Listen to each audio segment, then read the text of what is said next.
Heyo, and welcome to Dune Reads Goosebumps. I am Dune, and this is part one of It Came From the Comic Store by R.L. Stine on Dune Reads sorry, I'm doing it wrong.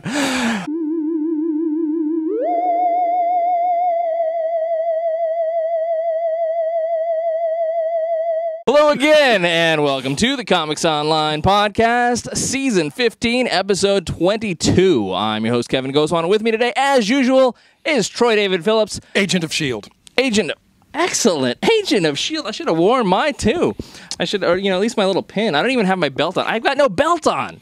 I was going to bring my... Don't look at my pants. I was going to bring my badge, my clip-on badge, but I did not. Oh, I've got my badge. Yeah, you should give that to me. No. Yeah. No. Yeah. No way. But... I'll stop beating you up. Troy, we're going to talk about... I have another badge. Ooh. But because somebody never paid for it, and she ain't getting it unless she pays for it. Yeah, $50, Troy. $50. There you go, right there. That's $1, Troy. That's just so different. We're going to teach Troy about money in between part one and part S. two. Grant's face on that bill. I'm sure you will. It'll be a great little sketch, and people would pay you another $1 for it. But hey, we're here with the Flashback Top 5 Comics for tomorrow. Today, we're recording this Tuesday, February 24th, and tomorrow is February 25th, and all sorts of good stuff is coming out. And Troy? Yeah. Incidentally, I want to take a moment to thank everyone that came for the Flashback Reading and Discussion Group last night. We had a nice big turnout.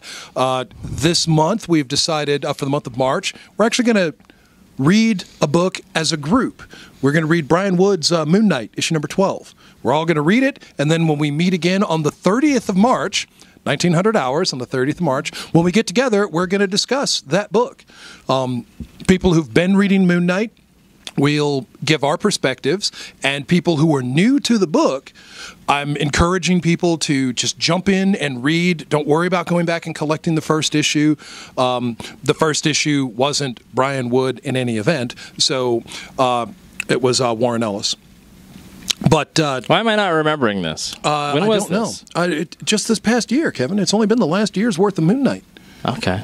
So in any event, you remember the fun discovery that you used to have when you were younger? Think back to when you were a kid, and you picked up a comic because the cover looked interesting. Maybe the Hulk was fighting somebody. Maybe Wolverine was on the cover. Maybe it was a new artist or a familiar artist. Hey, John Byrne drew this cover. Hey, Frank Miller did this cover, or whatever. Something about a comic made you pick it up, and that was your introduction into a new title. And maybe you stuck with it. Maybe you were only around for a few issues, whatever. But there's a certain joy of discovery that comes with just jumping in with both feet right into the middle of a brand new pond. Totally. Absolutely. And there have been many times, and it's like, that the smell of walking into a comic book store. There are some stores that don't have that back issue smell. This store does. You can come on in and get a taste of your past. Our smell these days is tropical citrus. Whatever. Yes, there is some sort of something going on, but seriously, it's a very, very pleasant booky sort of smell here. We do like to specialize in our back issue collectibles, alphabetized A to Z to make things easier to find. So whether you're looking for Action Comics or Zoo Hunters. That's a thing? Yeah, that's really a thing. Actually, I think we go all the way to Zot. Zot. I remember Zot being the end, generally speaking. Because it's not like you've got, Zizix or anything like that. Or Zax. Yeah. He was a villain in the Hulk. Right. He's the last character in the official handbook of the Marvel Universe. Right. There you go. The official handbook of the Marvel Universe was almost always Abomination through Zax. There you go. Oh, Zorro is actually the last thing we got. Thanks, Megan. That means somebody bought those darn Zots. Huh. Man. All right. People buying my comics. Yeah. What's up with that? Well, you can stop by here at Flashback Comics here in Woodbridge, Virginia, and this guy will hook you up. I certainly will. Speaking of getting hooked up, I guess before they come to the store, they want to know a little bit about what's available this week. So yeah, let's talk about it. Let's give them some top 5 here. All I've right. got a top 5 plus 1 thing going on. How about you? Let's do it. Okay. Starting off with, if you would just lean that mic over this way. I'm going to talk about Dynamite Entertainment, a series written by Ron Mars. Well, you hold that, and I'll do this. Okay. John Carter, Warlord of Mars, a continuation of the predecessor series, Warlord of Mars. This is, again, written by writer Ron Mars. Maybe you remember him, Marvel vs. DC. He wrote the Doctor Strange Fate. Maybe you remember him from Green Lantern. He did the wonderful stories with Kyle Rayner. In any event, Ron Mars, or maybe you remember him from Witchblade. There's so many things that he's done. He's an incredible writer and a heck of a nice guy. You should meet him at a convention sometime. I think he'll be at the Baltimore Comic Con. He goes all around the world. He's, again, a wonderful guy, lots of amazing stories, and he tells a wonderful tale. This series of John Carter introduces a new primary antagonist. That antagonist also comes from Earth, is also a veteran of the American War Between the States, and so he is diametrically opposed to John Carter for reasons that unfold through the story. I won't spoil the whole thing for you, but that's your characters, that's your conflict, that's your plot. Pick it up and read the climax. It's awesome. It's got swords. It's got the red sands of Mars. It has the incredibly beautiful Deja Thoris. It's got action. It's got depth. It's got, science fiction-y hijinks. It's an incredible book. I love it. Dynamite Entertainment, John Carter, Warlord of Mars. Issue number 4 is the most current issue. Oh, and this one takes place right up the road in Manassas, Virginia, 1861. 1861. Even I don't remember that far back. Yeah. Manassas it's literally like the next town. It's our next door neighbor. Anyway, yeah, that's neat. Yes, indeed. So your second one. My second one, I've been rereading in big binges the last year's worth of the New Avengers. Now, on the cover of this issue of the New Avengers, we see one of the many characters. It's part of the Captain Britain Corps, a multi-dimensional force composed of Captain Britons from all over the multiverse. There are Captain Britons, Captain UKs, Captain Englands, Captain Americas, in the parallel universe where America was the crown country and England was the colony. Yeah. There was a character, he's not in this story, but there was a character named Hauptmann Deutschland. He was the Nazi Germany version of Captain Britain, and so on. I remember somebody calling Captain Britain Hauptmann England or something like that. Yeah, Hauptmann. It's German for captain. So land captain, because Capitan is naval captain. In any event, we're still going through the incursions. We are still dealing with the fallout from destroying one world and finding out that something wasn't right in our calculations. There was something that we didn't understand about the destruction in the incursions. We're still traveling. We're seeing parallel worlds. The Avengers are divided. We're seeing the Illuminati versus the other members of the Avengers. There's a heck of a clash going on, and we're counting down the months to get to the Secret Wars. Okay? And by the way, here this is just the second page here, folks.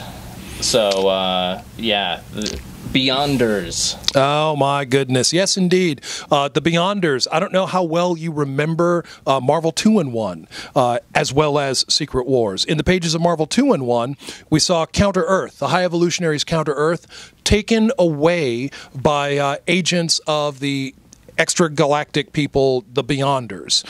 And the Counter-Earth, the original Counter-Earth, was put on display as a curiosity of local talent. It made the High Evolutionary very small and very humble. I see the Living Tribunal there, incredibly awesome cosmic judge who judges the worth of multiple universes and decides which ones stay and which ones go, if any of them are going to go.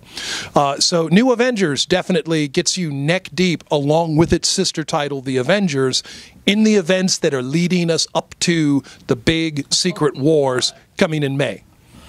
Wow, this is big cosmic level stuff here. I need to make sure that I get this. Yeah, you really need to be reading in this pile right here, Kevin. All right. Right there, Gaussoin. Yes, sir. Now, my third pick actually comes from Image Comics. Image Comics has been giving us a lot of amazing titles, and they seem to be giving no signs of slowing down from that. So maybe you're a fan of Jason Aaron's Southern Bastards. Maybe you're a fan of Jonathan Hickman's East of West. Maybe you're a fan of Revival or Thief of Thieves or Saga. This is the third installment of Stevenson's They're Not Like Us. They're Not Like Us takes us to a group of characters who all have advanced mental abilities, psychic abilities. They live in a sort of a communal group environment, and they have rules of conduct for how they comport and interact with the rest of the world. Those rules aren't very friendly to the rest of us. They set themselves apart. This is definitely a story that explores some of the themes of what power does to you and how people look through the lens of being, well, in many cases, better than everyone else around them. There is, of course, conflict within the group because not everybody agrees. Not everybody sees things the same way. Did you show them some of the art from in there, Kev? I'm about to. I'm just getting. I'm really liking this art. Yeah, it's incredible. Simon Gain is the artist, and Phonographics do the letters, and Jordi Belair is responsible for the colors, and Eric Stevenson, as I mentioned, is the author. So that team combines on They're Not Like Us from Image Comics. It's beautiful. An interesting thing here, this is the inside cover. It starts panel 1 on the inside cover. Yes, the book, really, you need to look at the front cover as part of the book. You need to read the quote that's on the back cover. This has been a thing for the previous issues. I believe the first issue has gone into a second printing. I might have to get these. I think you should. I did actually mention that once before, and you, once again, are late to the dance and slow to get on the boat. It wouldn't be the first time. I know, right? Rolling right along here, Image Comics has delivered another title that I'm over the moon about, absolutely. It's called Graveyard Shift. The Graveyard Shift starts out as what would appear to be a cop action drama, but it very quickly moves into a vampire story. There is our main character, the cop, whose partner is bitten, and he is helping her deal with the ramifications of her transformation into a vampire. There are vampires that are stalking them. She has to deal with the hunger pangs, the thirst that comes. The artwork is wonderful. The story has been great. Scripting, dialoguing, everything about this book, I'm absolutely loving it. Again, third issue, Graveyard Shift, Image Comics. Yeah, show them that there, Kevin. There you go. Two examples of artwork here, one with just kind of a muted color palette, and then the other with full color. Yes, indeed. So Jay Faerber and Fran Bueno, responsible for this particular book. Graveyard Shift, number 3. And lastly, my top 5, one of my favorite Marvel comics ever has been the Fantastic Four. And we are slowly beginning our countdown to the climax of the not Jonathan Hickman, help me out, James Robinson. Yeah. James Robinson's story arc. Things have been happening for the Fantastic Four. At one point, bad things were happening, and it was getting bad very, very quickly. But all over the world, it seems, in this issue. Oh, yeah. So Robinson, Kirk, Kiesel, Abertov. This is the collaborative team, and the end is... Well, the end is just a couple months away, it would appear to be. The end is for, used to say forever? Yeah, and we're on fire now. That's not just the Human Torch at work. So, yes, for our family, our founding family, really, of the Marvel Universe, I mean, the Fantastic Four are probably as significant to the total Marvel Universe as the Human Torch, Captain America, and the Submariner, their predecessors were from the 1930s and 40s. There's a sweet little moment with the Wizard and his son. Yeah, Bentley, who is taken from cell samples. He's more or less a clone of the Wizard. I'm assuming that the Wizard just hasn't really had a lot of luck interacting with the ladies to have a child the hard way. Yeah. Well, it's not all that hard. I've done it before. Yeah, well, now, see, Kevin here, though, Kevin is a consummate ladies' man. So you have to watch this. Oh, yeah. He can charm a nun. I kid you. I watch him work. It terrifies me. I used to charm nuns, but then, never mind, doesn't matter. So, Kevin. Not in a pervy way. I thought I would hold my +1 till the very end, and that we would shoot through your top 5, because I think you and I had something similar in mind for the +1.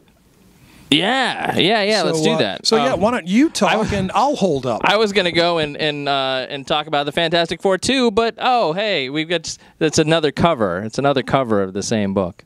But anyway, we've got Amazing Spider-Man. This is the epilogue. This is Amazing Spider-Man 15. This is the epilogue to the Spider-Verse. This is a little bit of denouement, as I believe I mentioned in the last 2 weeks ago, that it was coming, and ta-da, here it is. Amazing Spider-Man has been, well, amazing. And if you were not reading it... As opposed to spectacular or web of... there are webs. There are webs. There are webs. Amazing Spider-Man has been excellent. Like I say, Dan Slott has been one of my very favorite. In fact, he was my pick of my favorite writer for 2014 for comics.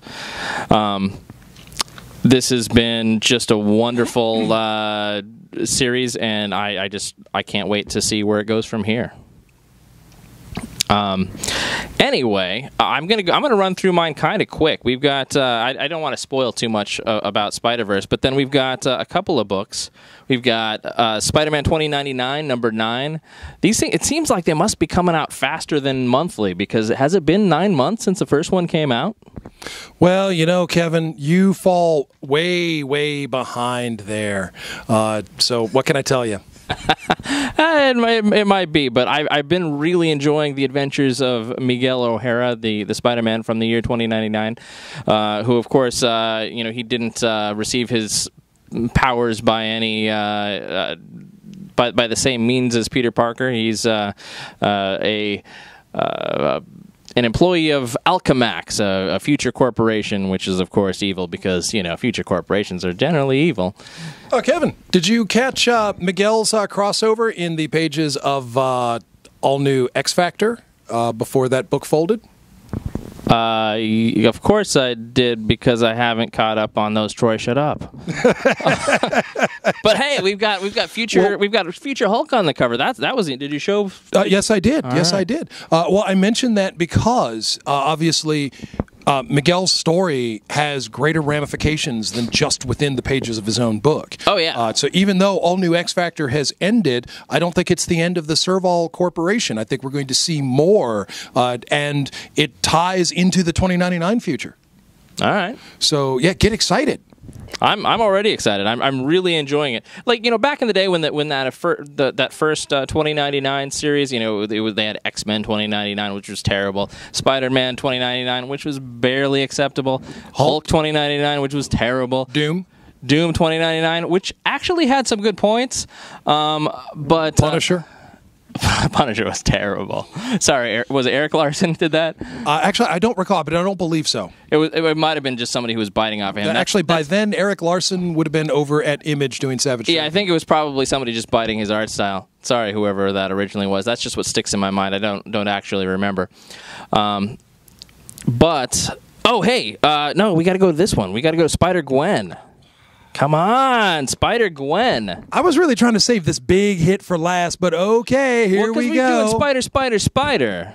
We gotta roll 3 spiders in a row and win the jackpot here. And hey, by the way, February 25th, you got a jackpot of Spider books. Megan's going, what? What are you really even saying here? Yeah, Spider-Gwen. We love her. She's the Spider-Woman of an alternate universe where Peter died and Gwen Stacy lived and became Spider-Woman. Yeah, good stuff. And of course, she came in through the Spider-Verse epic crossover tale and was a part of the Spider-Woman team. And now she's got her own book, and hopefully this is going to be as awesome as has been indicated in the Spider-Verse titles. You know, maybe it's just me, and maybe it's because I'm an old guy and I really like my Marvel history. But you know who I miss from overall Marvel continuity? Who? Arana. Remember the Heart of the Spider, Arana? I liked her. Anya Corazon. She was a wonderful character. She teamed up for a little while with Carol Danvers, and I thought those were great stories. She's a great character. I would love to see her come back out. You know, if not necessarily headline her own book, I would like to see her more in some of the other titles. Love to see her hanging out with Kamala Khan, Ms. Marvel. Totally. Love to see her meet Sam Alexander. That would be young romance blooming. I'd like that to happen. Okay, I'm cool with that. I like the old teen characters. You know, you get her, and I mean, personally, of course, I want teen characters to age eventually because that makes sense. That makes our adult characters even older than they already are. The older Franklin Richards gets, the older Reed Richards gets. Yes, Franklin Richards needed to have been stuck at 9 years old into perpetuity. It's a terrible idea, Troy. What are you, John Byrne here? Stop it. We love you, John Byrne, but that Marvel time really is stupid. It wasn't his fault. He didn't invent it. He refined it. He kept it going anyway. All right, you ready? I'm ready. You ready now? Agents of S.H.I.E.L.D. number 3, Troy. Right here. Agents of S.H.I.E.L.D. Troy is an agent of S.H.I.E.L.D., and of course I am an agent of S.H.I.E.L.D., as I will show you. I'll show you my ID.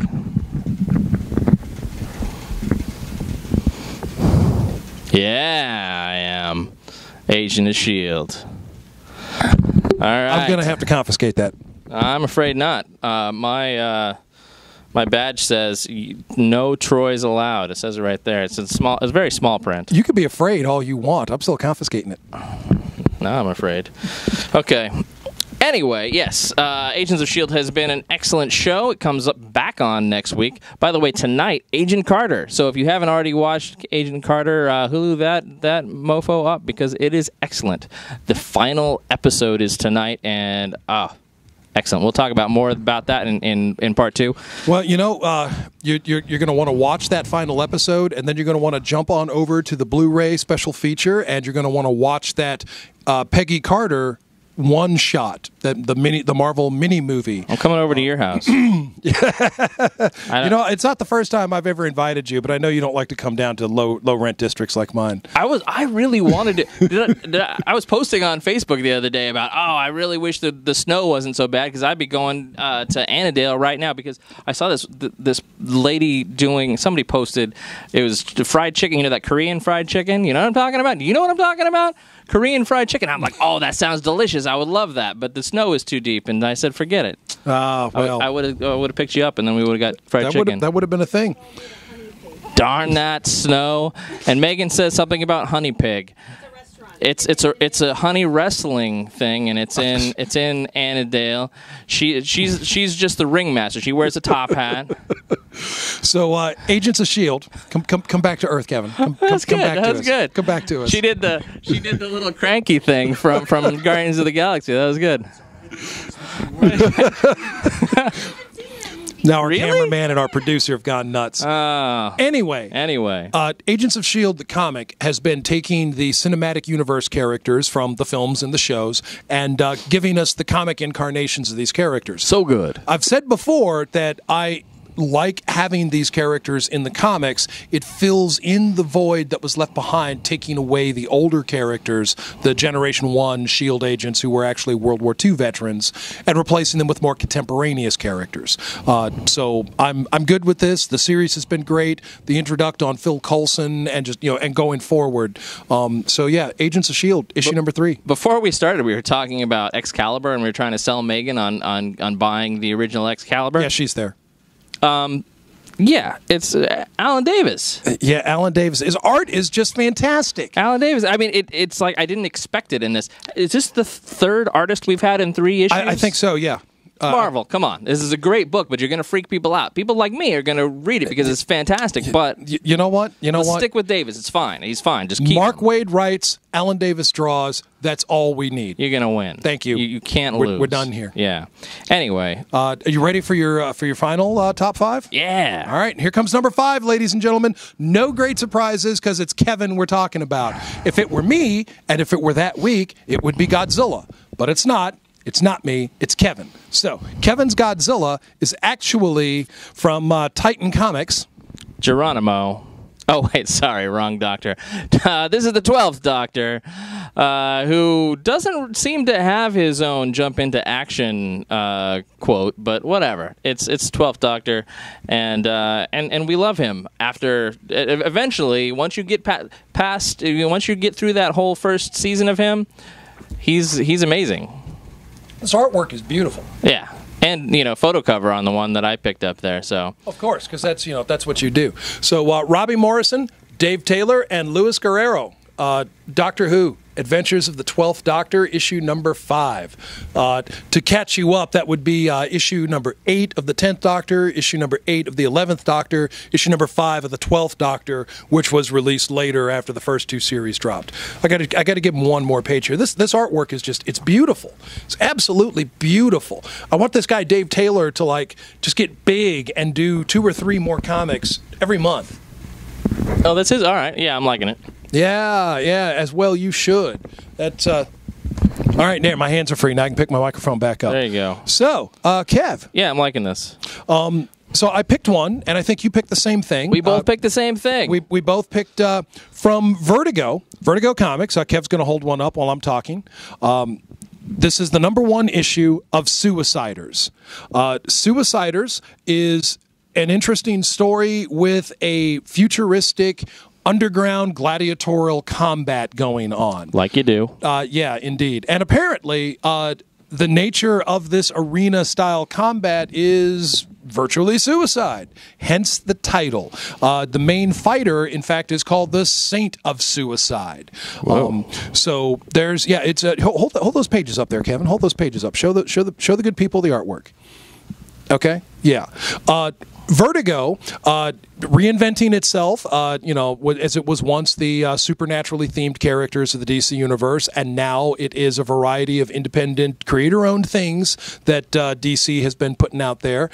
We've seen Kitchen, we've seen Bodies, we've seen Trillium, we've seen FBP, we've seen Coffin Hill, iZombie. We're now seeing Suiciders. This is, show them that one. Show them that one. This is some great art. I don't know who this Hollingsworth is. Do you recognize the name from someplace? Yeah, actually, I've seen his work in other places. His titles aren't coming right to my mind. But I'll tell you what, the main... Do what? What? Flip it. You were on the original page. You weren't holding me. There this? There we go. There we go. Yeah, see, the story gives me some remembrance of Marvel's graphic novel, The Super Boxers, graphic novel number 8, Super Boxers, which had artwork by Ron Wilson, if I remember correctly. It was a great story. Also had an underground boxing arena. Also gave us some social commentary, some look at human behavior, some corporate finagling. Suiciders seems to capture some of those themes, and it takes it to another level. So whenever I make comparisons like that, I don't mean to make them sound unfavorable, because that's certainly not my intention. This looks like a really interesting read. Vertigo Comics, ladies and gentlemen. Well, I've enjoyed Lee Bermejo in the past and with several things, but Matt Hollingsworth, I don't recognize the name, but this is beautiful art. I'm really loving it. The collaboration here, again, I got to give mad props to anyone who does the colors. Colors are so important in a color comic, obviously. True. Everyone has a different take. Everyone prefers different tools, different techniques. The colors in this lend themselves, muted here, sharp there, metallic looking here, gritty and dirt worn there. It's beautiful stuff.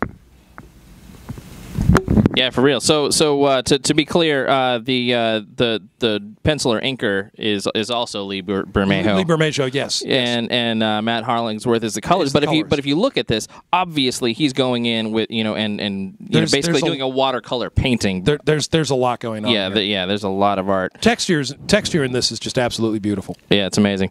Hopefully that'll come through on the video here. So and that's if not, +1. Yeah, really. So, but if not, come to Flashback Comics and pick up your copy of Suiciders, issue number 1. Yeah. So I think that's a wrap. I mean, we got our top 5. We That's got our top +1, and we got our +1. and I think we're champing at the bit to get our food out of the way so we can get to part 2. We are, and if you recognize, this is the cup that you'll see in several comics online. Do not try to steal my cup. This is the one you'll see in several photos and videos of us interviewing celebrities and stuff. This is my cup, Tervis. It's good. You can get it on Amazon. Yeah, or just go to Bed Bath & Beyond. Would you give me that back again, please? I'm trying to steal my cup. That's like somebody stealing your eye. Megan, you're gonna make a mess. Wouldn't you felt awful if that would have spilled all over comic books? These people. Ladies and gentlemen. It's like trying to steal somebody's underwear. You don't steal their cup. I mean, it's like stealing their athletic cup. Are you going to wear that? No, you're not going to do that. That's awful. Marc would do it. He's gesticulating below the. Never mind. You don't want to know. All right. So part 2 is coming up. Yes, it is. And we'll see you again for more top 5 Flashback Comics next week. Be sure to like us on Facebook and follow us on Twitter, and obviously subscribe to us on YouTube. Obviously here on YouTube and everywhere else. We'll see you next week. Thank you. From leaping tall buildings to going off like gamma bombs. Switch your internet browser to ComicsOnline.com.